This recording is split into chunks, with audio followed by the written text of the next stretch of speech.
جس مقام پہ ہم پہنچ گئے اب تو شیطان بھی ہم سے پناہ مانگتا ہوگا۔ رشوت کے مال سے گھر بنایا، اوپر لکھ دیا ھذا من فضل ربی، یہ میرے رب کا فضل ہے۔ شیطان کہتا ہوگا یہ تو میرے بھی استاد نکلے، میرے سے بھی فراڈ کر لیا انہوں نے، یہ سارے گر میں نے سکھائے ان کو، گناہ اور بدکاری، رشوت، حرام خوری، ناجائز فروشی، ذخیرہ اندوزی، یہ سب کچھ میں نے سکھایا، اور یہ سارا پیسہ جو بنا ہے یہ میری محنتوں کا نتیجہ ہے۔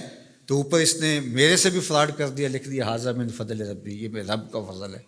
یہ رب کا فضل نہیں ہے، لکھنے سے نہیں ہوگا، اس کا حساب دینا پڑے گا۔ ثم لتسألن یومئذ عن النعیم، اس دن ایک نعمت کے بارے میں پوچھا جائے گا۔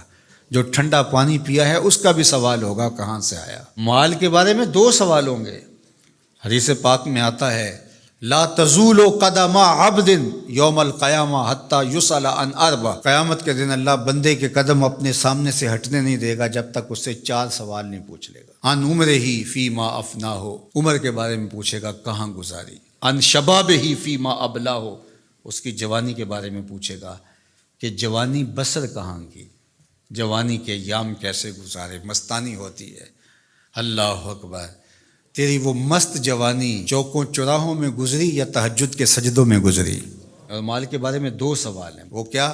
مال کمایا کہاں سے اور مال خرچ کہاں کیا؟ اور چوتھا سوال علم کے حوالے سے ہوگا کہ اس پر عمل کہاں تک کیا۔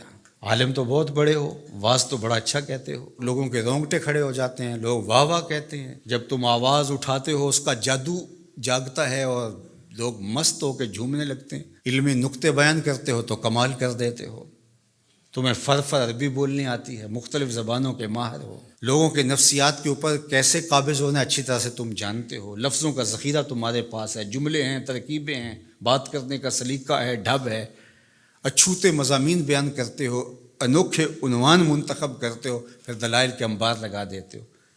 یہ سب کچھ داد سمیٹنے کے لیے تھا یا عمل بھی تھا اس پہ؟